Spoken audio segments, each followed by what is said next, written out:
Super TET की बेहतरीन तैयारी करने के लिए सब्सक्राइब करें हमारा चैनल एग्जाम डोज।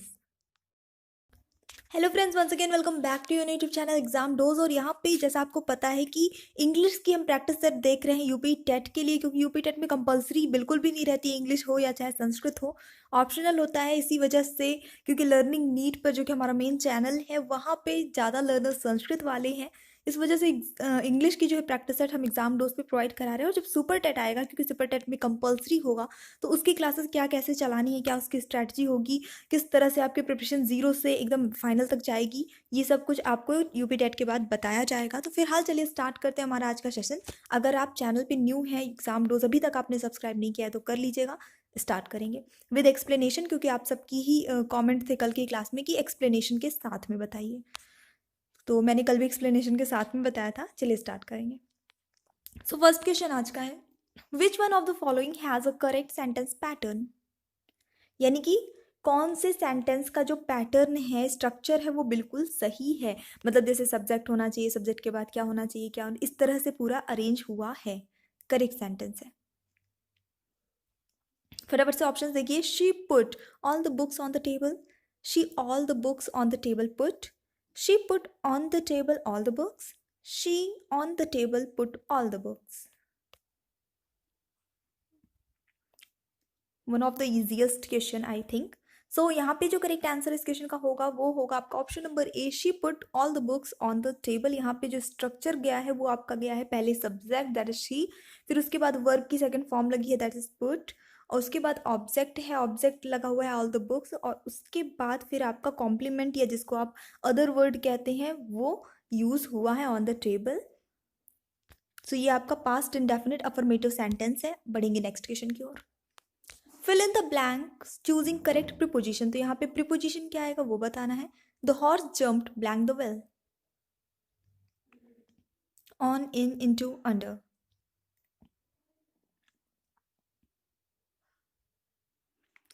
सो यहाँ पे जो करेक्ट आंसर होता है बिल्कुल आपका ऑप्शन नंबर सी हो जाता है, इनटू हो जाएगा। क्यों हो जाएगा? क्योंकि the horse jumped into the well, यानी कि घोड़ा कुएं में कूद गया। अब मे के लिए यहाँ पे इनटू का यूज़ क्यों होगा? देखिए, कोई भी ऐसा स्थान जैसे कमरा है, नदी है, कुआं है, तालाब है, इस टाइप का कुछ भी है, अगर उसके ऊपर उसकी ओर गति होने का संकेत हो रहा है, वो उसमें गया लेकिन गति करते हुए गया ना, चलते हुए गया, दौड़ते हुए गया, जैसे भी गया, गति गति निर्देशित हो रही है ना, यहाँ पे इंडिकेट हो रही है, तो यहाँ पे आपका इनटू का यूज होता है ऐसी सिचुएशन में।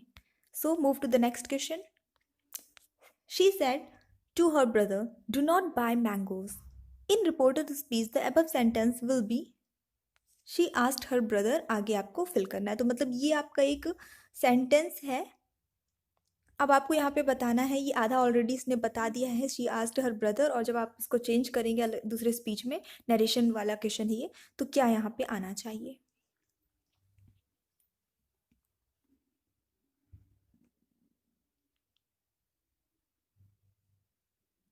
सो यहाँ पे जो करेक्ट आंसर होगा इस क्वेश्चन के लिए आपका वो हो जाता है option number B, not to buy mangoes. She asked her brother not to buy mangoes. अब थोड़ा सा इसको समझ भी लेते हैं। देखिए, जो आपका सेंटेंस दिया गया है ये वाला, ये आपका डायरेक्ट स्पीच में है और इम्परेटिव सेंटेंस है।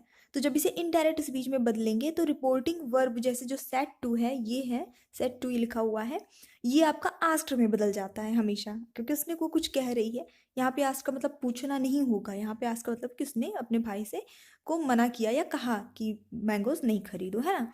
ये बदलते हैं। अब क्योंकि वाक्य जो है निगेटिव में है, ये जो आपका आई मीन सेंटेंस है, डू नॉट बाय मैंगोज, ये क्या है? निगेटिव है।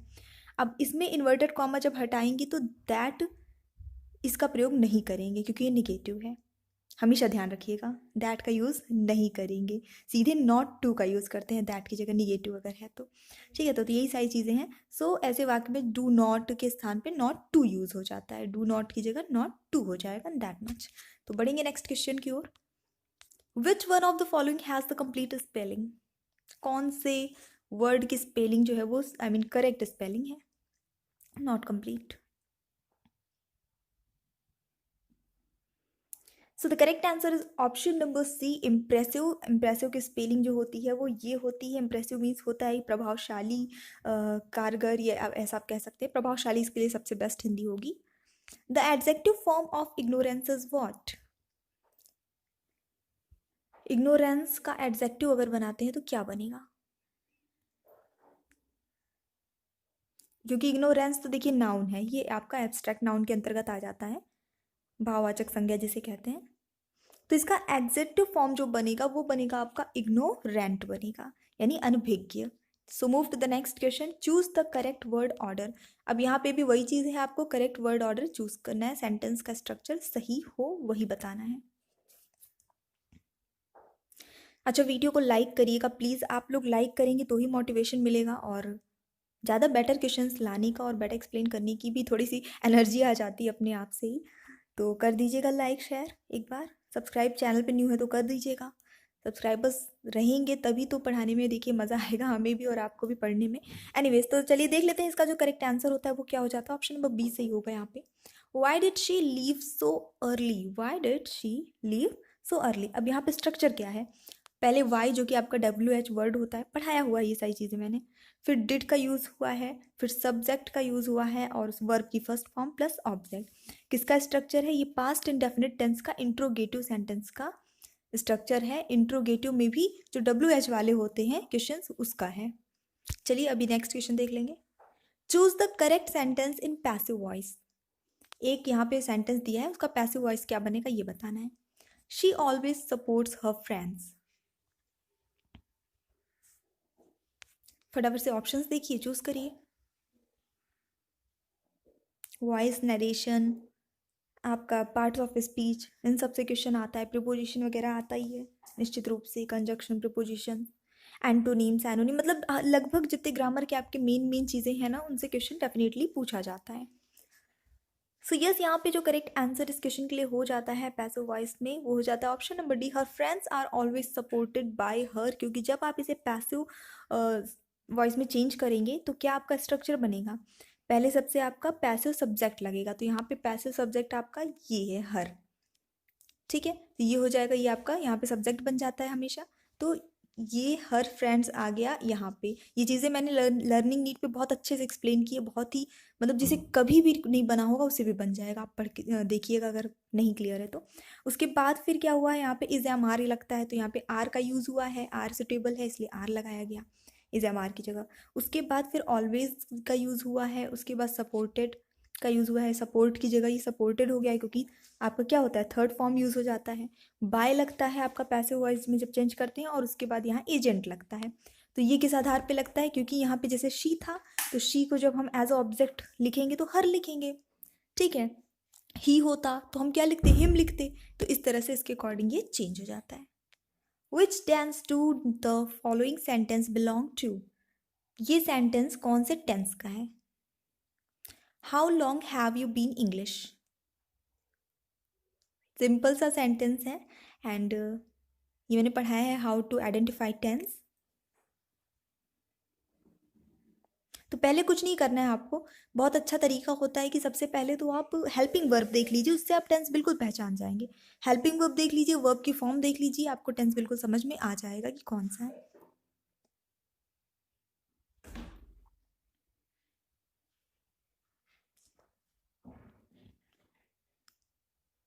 सो यहाँ पे जो करेक्ट आंसर हो जाता है आपका, देखिए हैव बीन या हैज़ बीन ऐसा का यूज़ नहीं है यहाँ पे।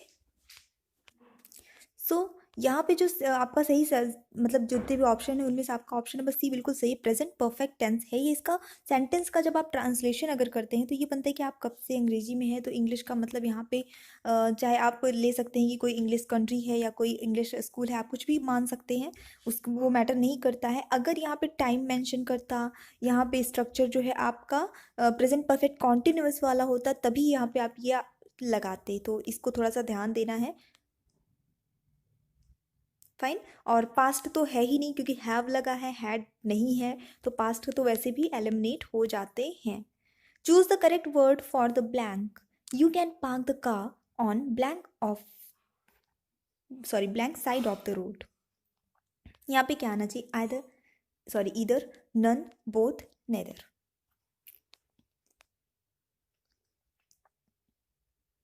सो यहाँ पे जो करेक्ट आंसर हो जाता है यहाँ पे वो होता है आपका ऑप्शन नंबर ए, इधर यहाँ पे लगेगा। क्यों लगेगा, वैसे तो आपको लगता है ये और का जो है कॉम्प्लीमेंट लगता है, साथ में लगते हैं दोनों, मतलब जिसको हम कह सकते हैं कंपाउंड कंजक्शंस होते हैं वो है ये, लेकिन ऐसा नहीं है, ऐसे भी यूज़ होता है। तो यहाँ पे एडजेक्टिव इधर का यूज़ होता है, यहाँ पे एज एडजेक्टिव इसका यूज़ किया गया है। इसका तात्पर्य होता है कि दोनों या फिर वन और द अदर ऑफ टू, ये एक या फिर दोनों में से कोई दूसरा। ठीक है, तो कई सारे यूज़ हो सकते हैं। जैसे एक और हम इसका सेंटेंस देख लेते हैं। For example, there are trees on either side of the river. यहाँ पे और का यूज़ नहीं हुआ है इसके साथ, लेकिन इसका मतलब ये हो गया कि नदी के दोनों ही के किनारे पेड़ हैं। तो यहाँ पे भी मतलब यही हुआ कि आप जो है अपनी कार रोड के दोनों ही साइड, मतलब किसी भी साइड पार्क कर सकते हैं, दोनों में से किसी भी side. Choose the correct meaning of what, a beverage. सही मीनिंग इसकी क्या होती है? शाब्दिक अर्थ की बात करें तो मैं थोड़ा सा हिंट कर दूं, हिंदी में इसको क्या बोलते हैं? कोई भी पेय पदार्थ जिसको आप कहते हैं बेवरेज, वो कहलाता है पेय पदार्थ। तो बिल्कुल इसका सही उत्तर होता है option number C, any drink. कोई भी ड्रिंक हो सकता है, जरूरी नहीं चाहे वो आपका चाय हो, कॉफ़ी हो, कोई भी पीने वाली चीज़ हो, अल्कोहल हो, वट एवर। ठीक है, कुछ भी हो सकता है। Next question, choose one word for the words underlined. इसके लिए एक वर्ड क्या यूज़ आप कर सकते हो? When her dog died she cried very hard for half an hour. यहाँ पे एक वर्ड क्या यूज़ किया जा सकता है? Cried very hard.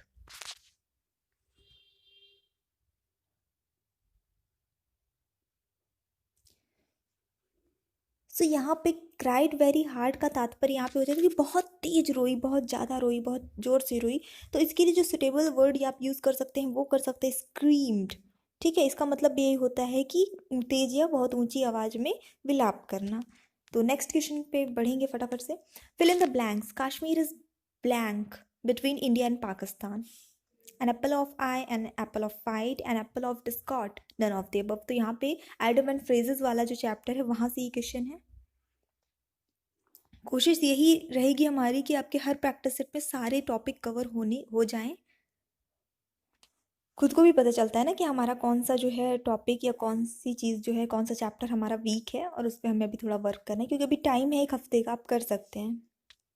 यस, तो यहाँ पे करेक्ट आंसर हो जाता है, जो सबसे सुटेबल होगा वो होता है option C, an apple of discord. इसका प्रयोग होगा क्यों? क्योंकि इसका अर्थ ये हो जाता है कि मतलब कोई भी विवाद या झगड़े का विषय, एन एप्पल ऑफ डिस्कॉर्ड। तो कश्मीर जो है भारत पाकिस्तान के बीच किसी विवाद का विषय है, ये कहेंगे। The solitary reaper is a melancholy song. Here the word blank, I mean sorry not blank, blank इसके नीचे लगा है। melancholy means, इसका मतलब क्या है, इस शब्द का मतलब क्या है, बस ये बताना है। एक सेंटेंस क्यों दिया है आपको यहाँ पे? ताकि आप, जो मैं आपको पेडागॉजी भाषा शिक्षण में पढ़ाती थी वही चीज़ है कि सेंटेंस के परिप्रेक्ष्य में आप इसका अंदाजा लगा पाएँ, इसके लिए।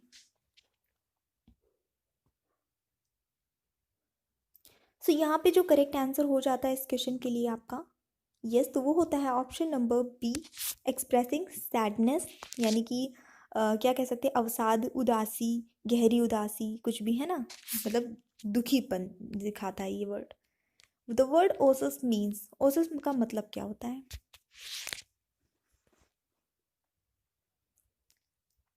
सो करेक्ट आंसर इस क्वेश्चन के लिए क्या होगा आपका? A green patch in the desert, a green patch in a desert, ये इसका करेक्ट आंसर हो जाता है। अब इसका मतलब क्या समझते हैं? मरुस्थल होता है, रेगिस्तान होता है, उसके बीच में जो थोड़ी बहुत हरियाली, हरी भूमि होती है, उसी को कहा जाता है oasis. The passive form of he knows her is what, ये एक्टिव वॉइस है, इसका पैसिव बनाइए, क्या बनेगा?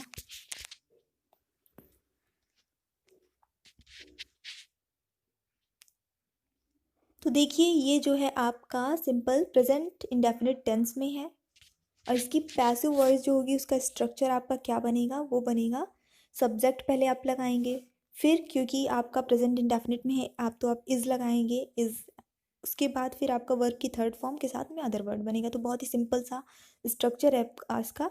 She is known to him, ठीक है, she is known to him. तो आपका ऑप्शन नंबर बी यहाँ पे करेक्ट होता है।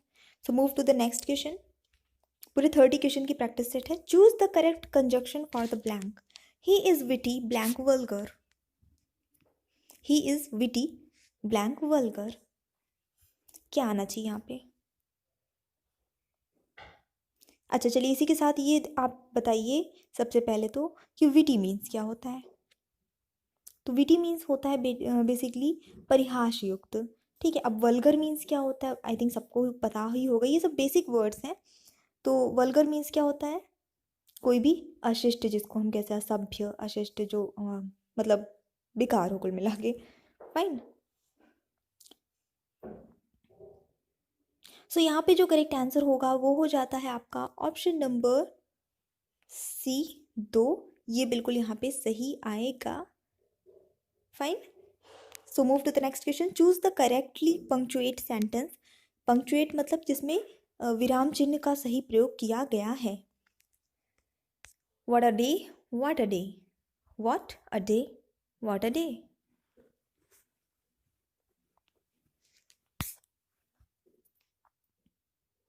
सो यहाँ पे जो सही पंक्चुएशन का यूज हुआ है वो हुआ है आपका ऑप्शन नंबर डी में, व्हाट अ डे। ये एक विस्मयादि बोधक वाक्य इसको कह सकते हैं आप, एक्सक्लेमेटरी सेंटेंस है ये। ठीक है, जहाँ पे आश्चर्य दिखाएगा, वाह व्हाट अ डे, वाह व्हाट अ फ्लावर, वाह what a this, what a that, है ना, समथिंग वही। चलिए देख लेते हैं next question. The phrase to look into means, to look into का मतलब क्या होता है? टू लुक इनटू का मतलब होता है टू एग्जामिन। ठीक है, यानी कि किसी चीज का निरीक्षण करना। तो करेक्ट आंसर यही होता है। Choose the correct preposition for the blank. Preposition क्या आएगा? I mix up the butter blank I bake the cake.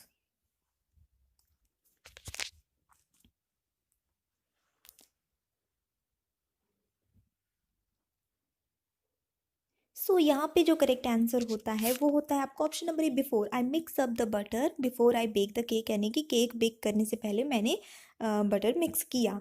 तो यहाँ पे बिफोर का जो यूज़ हुआ है वो रिलेशनशिप इन टाइम शो करने के लिए किया गया है।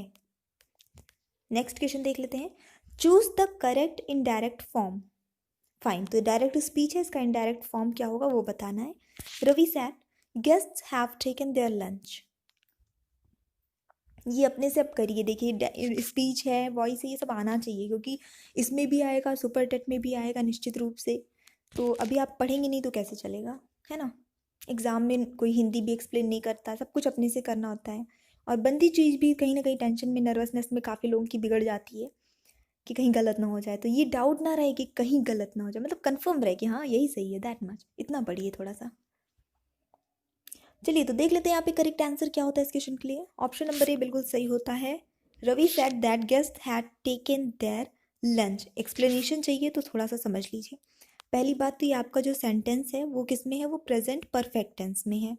हैव टेकन, ये रवि सेड, तो यहाँ से समझ में आ रहा है हमें ये प्रेजेंट परफेक्ट टेंस में मतलब डायरेक्ट स्पीच जो है आपकी वो प्रेजेंट परफेक्ट टेंस में है। अब जब इसको आप इनडायरेक्ट स्पीच में बदलेंगे तो रिपोर्टिंग वर्ब सेड को कभी नहीं बदलते हैं इस सिचुएशन पे, वो एज इट इज़ रहता है और साथ में क्या लग जाता है? दैट लग जाता है। तो हमने ये कर दिया, रवि सेड दैट। उसके बाद फिर क्या होता है? आपका जो हैव टेकन था वो पास्ट में चेंज हो जाएगा। यहाँ पे ये पास्ट में है ना, तो ये रिपोर्टिंग वर्ब आपका, तो ये भी पास्ट में हो जाएगा। तो हैव टेकन बन गया आपका had taken. That guest as it is use हो गया। उसके बाद their lunch as it is use हो गया। तो यहाँ पे कुछ भी ज़्यादा आपको चेंज करने की ज़रूरत नहीं पड़ी है, बस बेसिक चीज़ें पता होनी चाहिए। Choose the correct article for the blank. Please help me clean my blank apartment. Article कौन सा आएगा? ए एंड द या फिर कोई नहीं?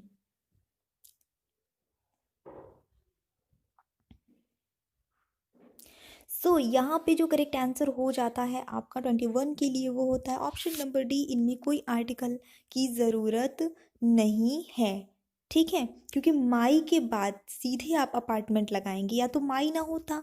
अगर माई है तो आप मतलब माई के बाद आप कुछ भी यूज़ करते हैं, my pen, my laptop, my brother, my whatever. अब आप ऐसे यूज़ करते हैं my uh brother, my an apple और माई वट एवर, जो भी है। तो माई के बाद आप कोई आर्टिकल यूज़ करते हैं? कोई नहीं यूज़ करते हैं, तो यहाँ पे कोई भी आर्टिकल नहीं आएगा।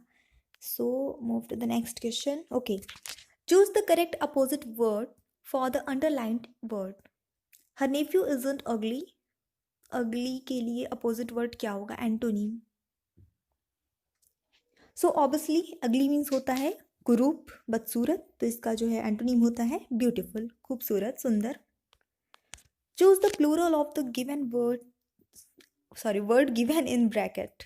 Scientists are always studying the blank phenomenon of nature. तो ब्रैकेट में जो दिया हुआ है इसका प्लूरल बताना है आपको, सिंगुलर प्लूरल से आपका ये क्वेश्चन है, मतलब कि बहुवचन बताना है।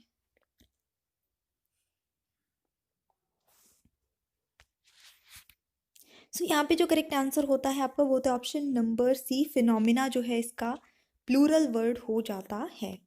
मीनिंग ऑफ द वर्ड प्रोप्सी, प्रोपेसी, इसका जो है शब्द शाब्दिक अर्थ जिसको कह सकते हैं इंग्लिश में क्या होगा ये बताना है आपको। प्रोफेसी। सो यहाँ पे जो करेक्ट आंसर हो जाता है 24 के लिए, देखिए प्रोफेसी मतलब होता है भविष्यवाणी या भविष्य वाक्य, और प्रिडिक्शन का मतलब भी वही होता है कि पूर्व कथन, है ना, भविष्य मतलब पहले से ही कह देना किसी बात को, तो ये इसका सही मीनिंग आ जाता है प्रोफेसी का। Choose the most natural order of the following words.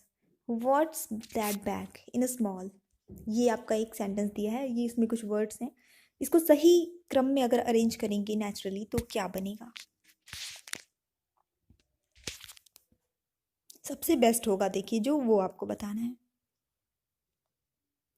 सो सबसे बेस्ट जो बन सकता है वो बनेगा आपका option number C, what's in that small bag, यानी कि उस छोटे बैग में क्या है। Choose the correct tense of the underlined verb phrase. Kavita said that she had been waiting for me for 2 hours when I arrived. यहाँ पे आपको सिर्फ टेंस बताना है कि ये जो फ्रेज है had been waiting कौन से टेंस में है। And I think this is very very easy question, अगर आपने टेंस थोड़ा भी पढ़ा है कभी बचपन में भी तो बन जाएगा। सो यहाँ पे जो करेक्ट आंसर होगा आपका ऑप्शन नंबर बी हो जाता है, पास्ट परफेक्ट कॉन्टिन्यूस टेंस है। क्यों? क्योंकि आपका हैड बीन यूज़ हुआ है, हेल्पिंग वर्ब, उसके बाद यहाँ पे टाइम भी मेंशन किया गया है इस पूरे सेंटेंस में, तो ये जो है आपका आईएनजी फॉर्म यूज़ हुई है आपकी वर्ब की, तो ये सही हो जाता है। To imitate someone means to what, किसी को इमिटेट करने का मतलब क्या होता है, इमिटेट।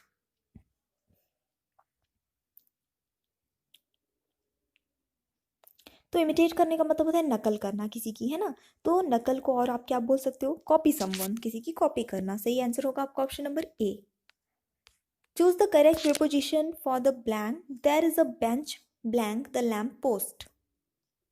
वेट, छोटी सी फिर से रिक्वेस्ट है, चैनल पे न्यू है सब्सक्राइब करिएगा। देखिए बार बार कहना पड़ रहा है क्योंकि आप लोग करेंगे नहीं तो क्लासेस जो हमारी स्टार्ट होंगी क्लास 1 से स्टार्ट होगी, लास्ट तक चलेगी, रिपीट नहीं होगी, कोई भी कंटेंट रिपीट नहीं किया जाएगा, तो लॉस आपका भी होगा और लाइव क्लासेस की पूरी कोशिश रहेगी। तो लाइव पढ़ने का एक अलग वो होता है, और फिर आप वीडियो तो अपलोड रहेंगे, आप कभी भी देख सकते हैं, तो कर लीजिएगा, लाइक करिएगा वीडियो को।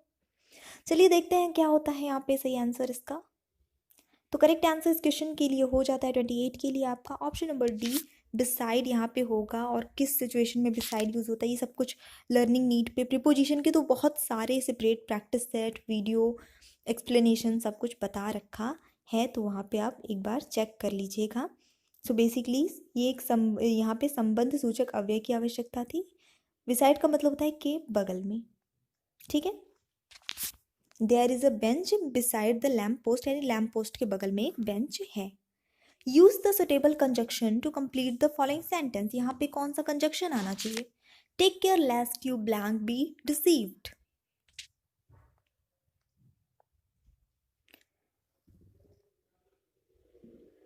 देखिए मॉडल यहाँ पे बोल देता, चाहे आपका कंजक्शन आएगा या प्रिपोजिशन आएगा, इस तरह के क्वेश्चन निश्चित रूप से इनमें से कोई ना कोई एक आएगा ही आएगा।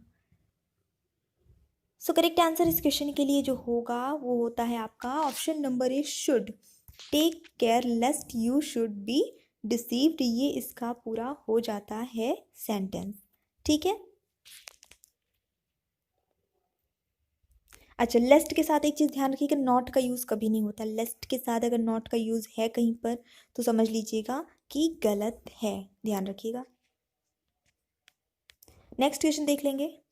Is several in the following sentence a part of verb और एडजेक्टिव। ये एक सेंटेंस दिया है, इसमें आपको बताना है कि सेवरल वर्ड्स जो है वो क्या है। सेवरल लिखा हुआ है, हालांकि यहाँ पे सेवरल होना चाहिए था, ये यहाँ पे मिस्टेक है, ठीक है, सेवरल ही होगा। तो ये वर्ब है या एडजेक्टिव है। There are several mistakes in your exercise.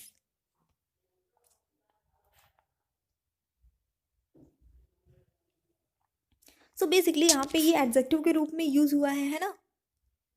तो ये यहाँ पे एज अ एडजेक्टिव यूज हुआ है सेवरल। तो बिल्कुल भी कंफ्यूज नहीं होना है, ये विशेषण के तौर पे ही यूज हुआ है। सो ये आज के क्वेश्चन थे। I just hope you like. If you like, don't forget to like, share and subscribe, and thanks for watching. Keep studying and bye bye.